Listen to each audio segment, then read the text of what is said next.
Welcome to Lightning Talks for Legal Innovators. Thank you all for being here. My name is Brittany Hernandez, and I'm your host for this Lightning Talk series in partnership with Gavel.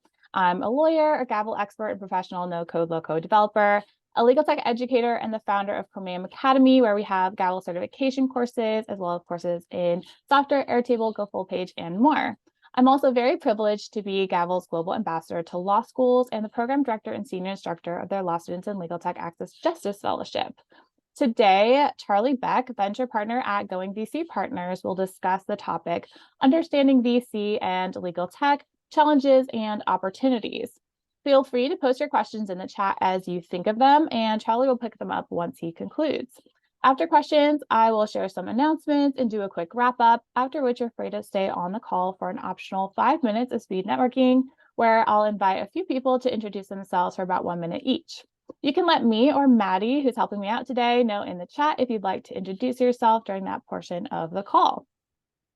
So I'd now like to introduce today's speaker. Charlie is a venture partner at Going VC Partners, where he sources and supports legal tech startups that are disrupting the legal sector with cutting edge solutions, as well as exciting companies based in the upper Midwest in the US.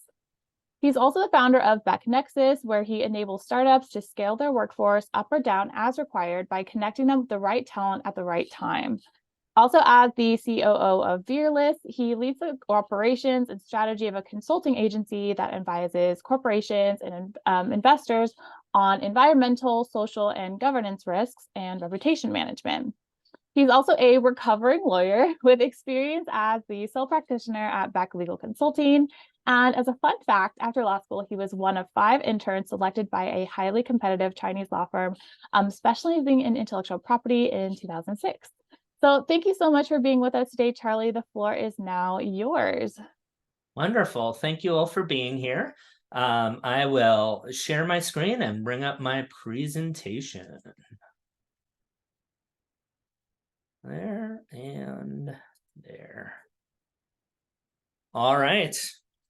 We're up and running. I got the thumbs up from Brittany. So first of all, thank you, Gavel and Brittany, for asking me to speak.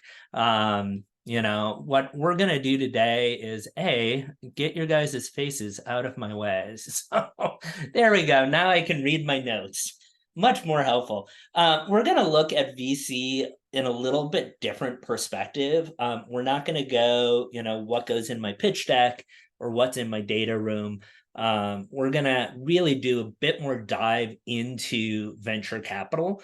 And I think that's important because then you'll be able to better understand what motivates the venture capitalists so that you can then have your either your decks or the way that you interact with them really hit what's important to them. So the next slide here, Brittany more or less went through. There we go. So you've probably seen my LinkedIn. You just heard Brittany talk about who I am and what I do. So let's just jump into what's next. So of course, legal disclaimer slide. I am a recovering attorney, but all of this is educational and opinion. So I am not your lawyer. I'm not your business advisor. Your company is unique. So make sure you pay somebody or at least get better advice than I would give you. This information is about what you paid for it, so free. So take it with a grain of salt. I'm going to give you a second to read this. This is a quote that I hear from pretty much every legal tech founder. They say talk to 100 investors to get one investment, and I still can't get any investments. We're going to go a little bit deeper in this, but this is kind of the state that a lot of legal tech founders find themselves. And we'll explain why legal tech's hard kind of near the end of the presentation. So as I said, we're going to look at this a little bit different than what goes in my pitch deck. Number one, we're going to basically understand your venture capital firm. What are some of the important things that the venture capital firm has, either public or you can find, that'll tell you this is actually a good firm for me. And then we're also going to better understand venture capital. Just like with your customers, you need to understand what motivates them, why do they choose your product, etc. You need to understand VC the same way. What motivates a venture capitalist, and how is it that you can kind of get on their radar and help solve their problems? So that brings us to kind of understanding the firm here. So one of the things that you need to do when you're doing research is first understand the investment thesis. Now, this is usually a public-facing, statement that the firm makes, and it tells you what it is that they invest in. So for some of them, it's going to be focused, I give examples here, blockchain or SaaS, or it could be geography. So they're based in the Midwest, or they focus on emerging markets in Africa. You want to know what this investment thesis is, because if this investment thesis does not fit your company, you're wasting your time 99.9% of the time. They try and stay within their thesis. So make sure you understand what that is. And when you're talking with them, tailor your pitch towards their thesis as well. So that's something that is really important that I think a lot of founders miss. Second of all, research the portfolio companies they have. Know what's going on in that firm. Just as if you were applying to a company and you do some research on that company to figure out what's new, what news is going on, do the same thing with the VC firm and their portfolio companies. It's a great way to make it so the VC feels as if you're not coming in and saying, here's my deck, now give me the money. Because that's not the way you're going to create a good relationship with that VC. You want to be able to really talk about them and what's important to them. As I'm sure you all know, the person that you like the most is, the person that you like the most is the one who sits there and lets you talk about yourself the whole time. VCs, kind of the same way. So allow them to explain what they do as well. And then lastly, on this slide, no check sizes. So what kind of checks do they write? If you're looking for $1 million and the smallest check that VC firm writes is $3 million or $5 million, that's not the right firm for you. Now we're going to go to kind of how a VC firm works. What usually happens is somebody thinks they're the smartest person in the room. They can go in and they can pick the winners and the losers for startups. Because as we all know, there are lots of startups out there. And it is their job to go in and not decide, but give money to those that they think are going to be the winners. And they've now decided, hey, I want to put money in this. So when I choose a winner, I get money out. So the next step that they do after they've decided this is they go, gambling my money's fun, but it's a lot more fun to gamble somebody else's money. So what they do is they want to raise more money, and that will allow them to get a larger portfolio of companies. So if companies fail, they've got other ones in their portfolio. It also gives them a chance at better returns. So they've decided, hey, I want to get other people's money, and they have to go out and raise that fund. Now, this, especially right now, if you talk to any VC, is really hard because you're asking these limited partners to give you money that there has no liquidity. They're not going to get that money back for 10-ish years. And so having them give you money can be really hard. And so when you're talking with VCs, this is one of the hardest parts of their job. And being able to either help them with connections can really pay dividends to you down the road. And as many of us being legal adjacent, we probably know some lawyers or have connections to lawyers that may be potentially willing to invest. And if you help a VC, you're more likely to have them help you later on. And then finally, this is the fun part. And this is where a lot of you guys run into the VCs. This is where they're putting the money into the companies. They're doing the research. This is really fun. I'm not going to lie. You get to talk to really smart people and get to learn really fun things. But it's also super stressful for the people who are deploying the funds because they've only got a limited amount of money and they want to make sure they don't miss that unicorn.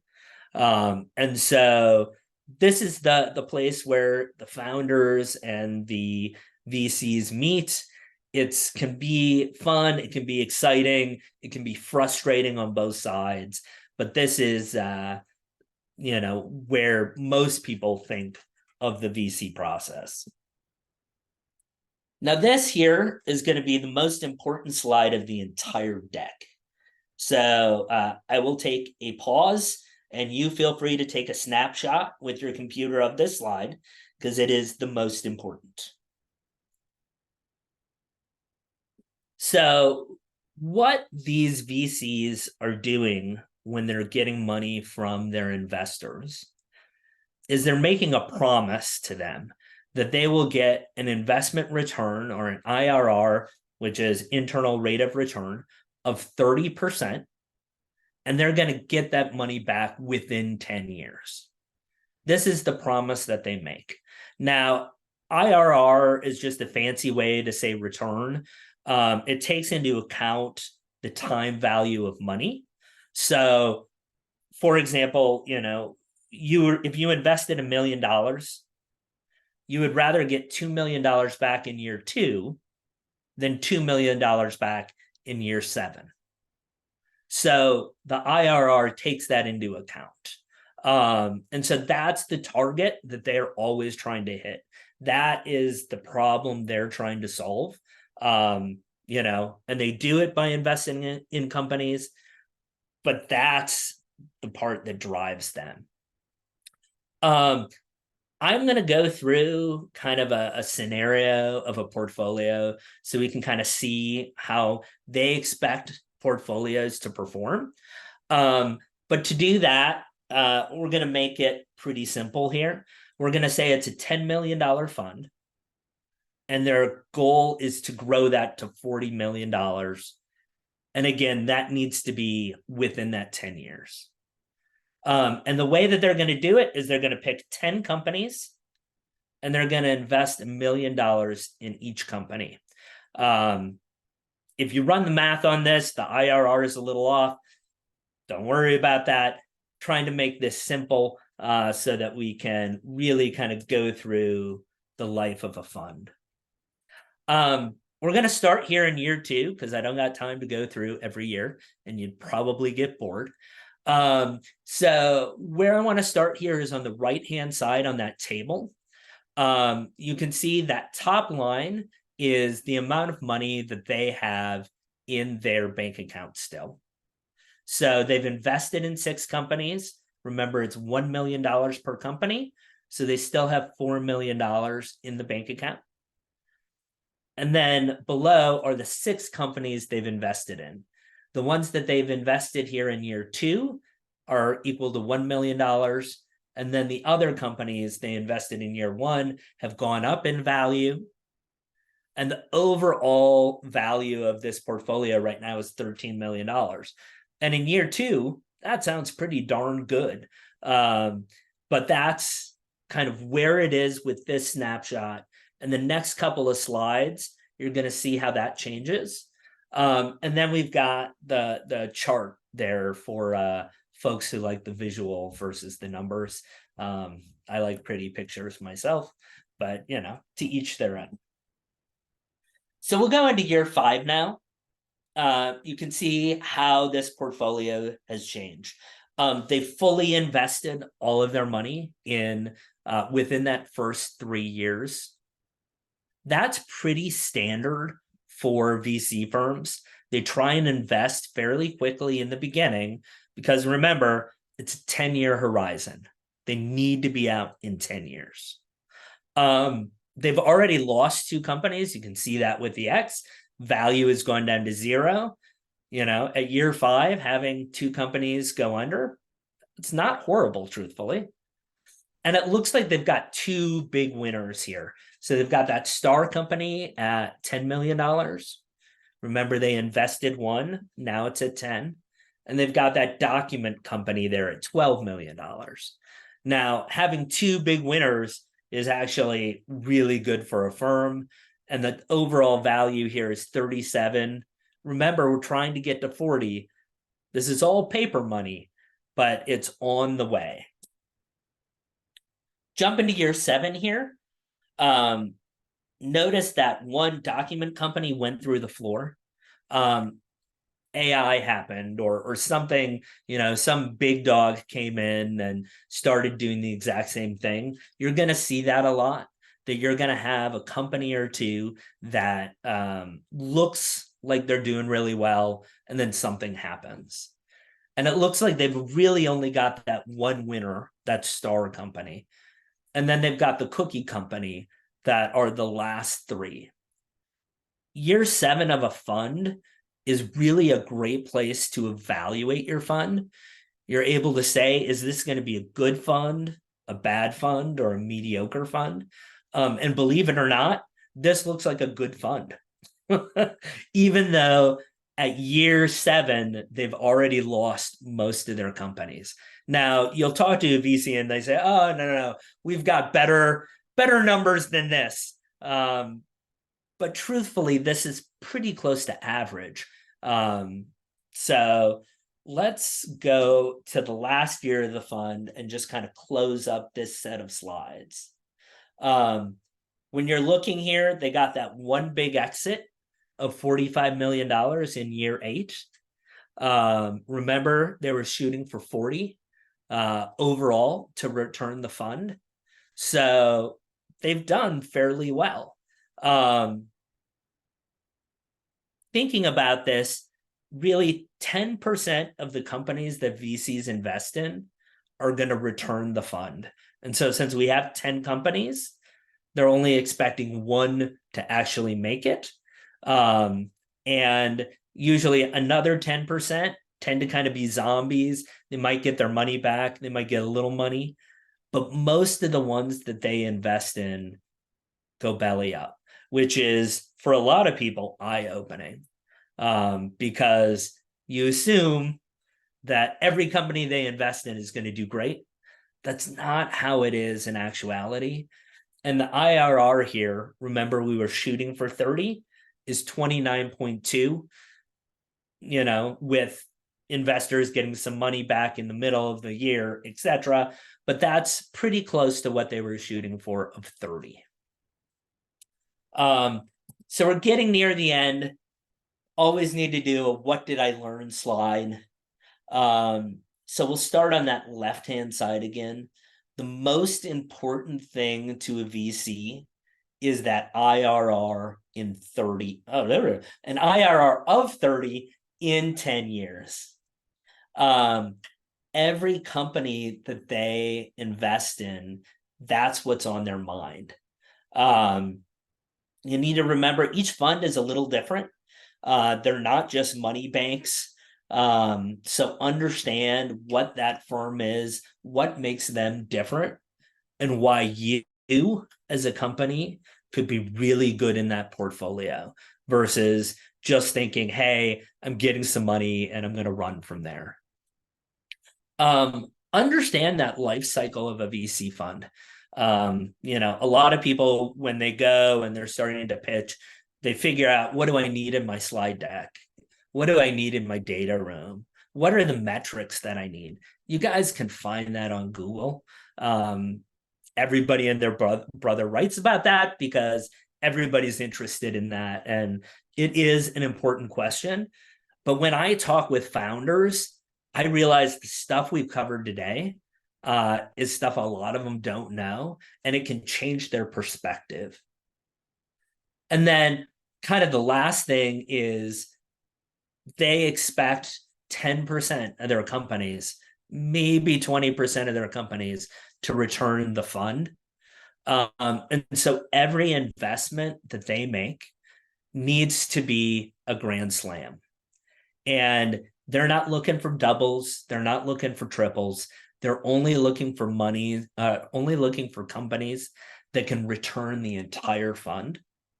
And so you as a startup might have a great business that can grow 10x, 20x, and can, really change the life of your clients, really help your employees and make a bunch of people a bunch of money. That still may not be a good company for a VC because they need those returns. They need that 40x. They need something higher than that, and they need it in 10 years. So a company that's going to pay a dividend is not going to be great for them. And that's why you see with LegalTech, a lot more kind of private equity firms owning some legal tech companies because they have a longer time horizon.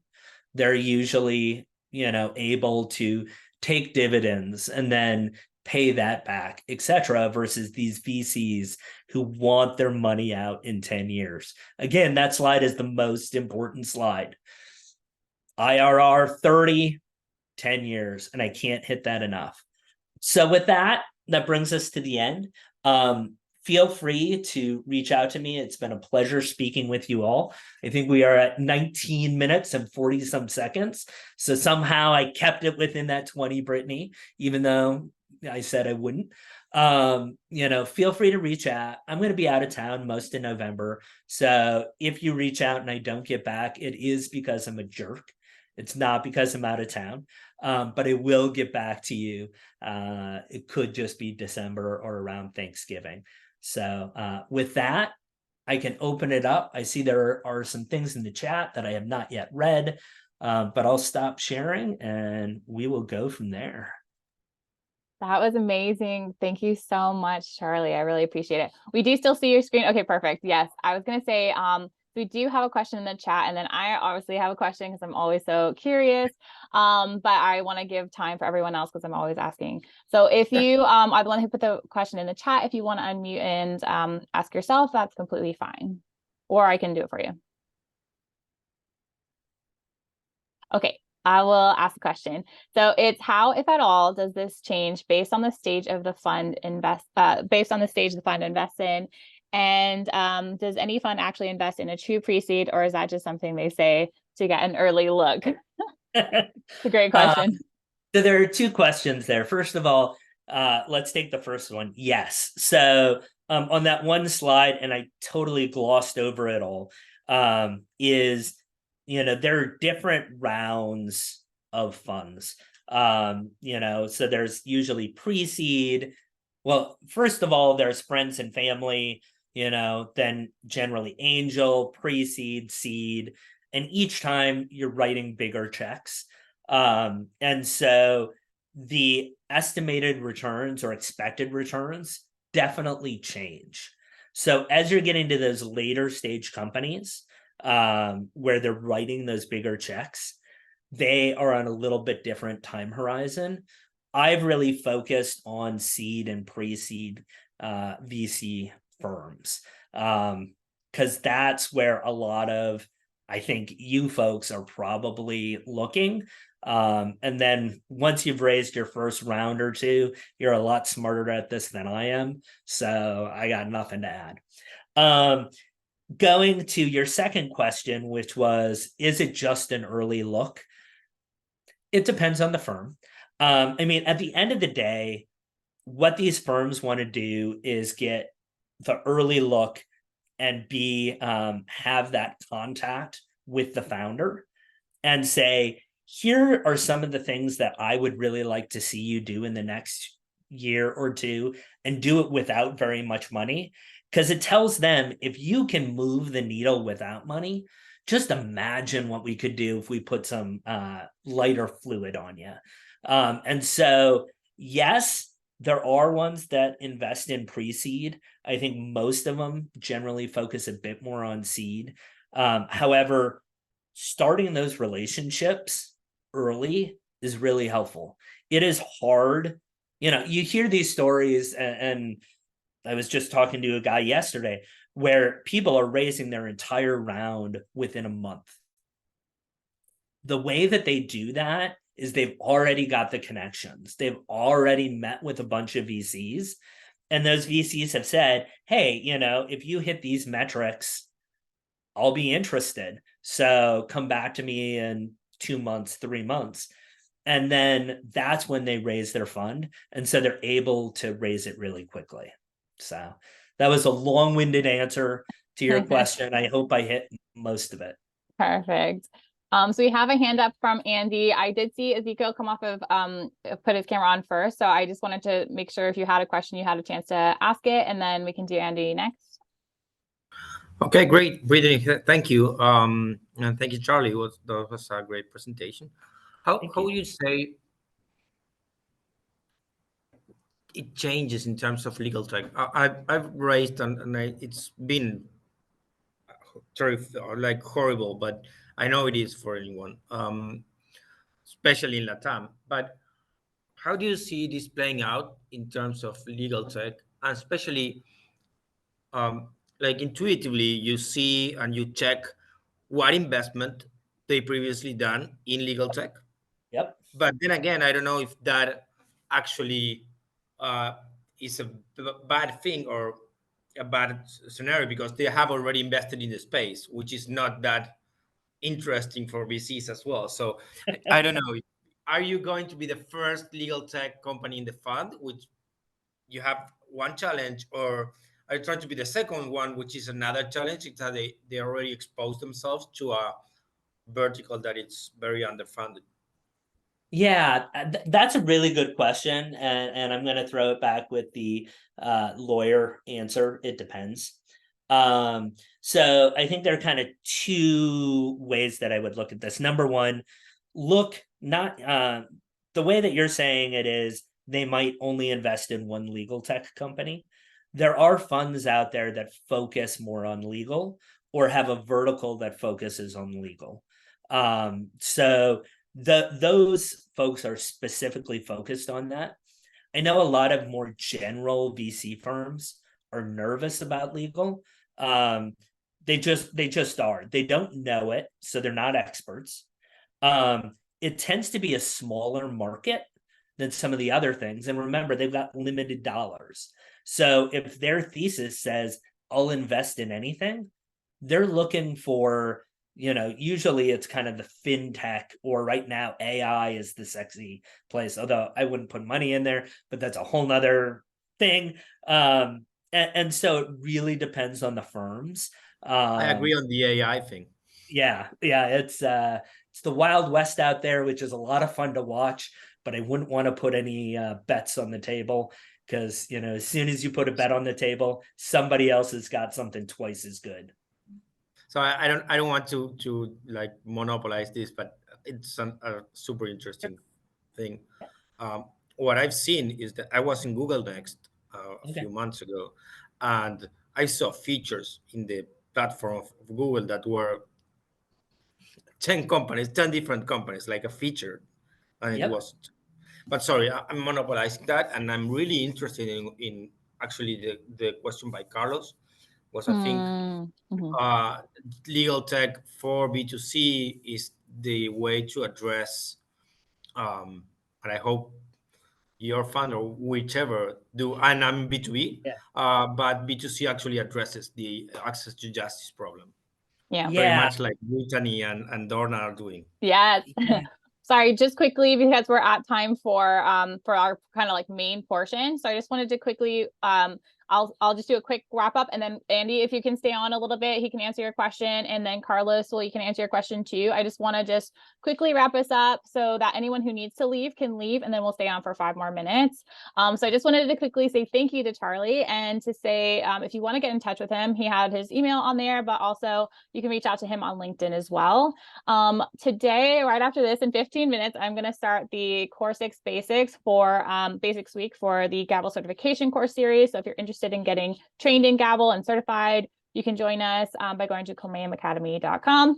Also, talking about AI, actually, Gavel is a great example of AI doing it better. So we just recently launched Gavel Blueprint, which if you go into your accounts and you click new workflow, you'll be able to try it out, because you just have to drop your documents in, and it's going to suggest different questions as well as variables. And then you get to go in and decide what page you want them on, what order you want them to be in. I've had a play with it, and it's super fun.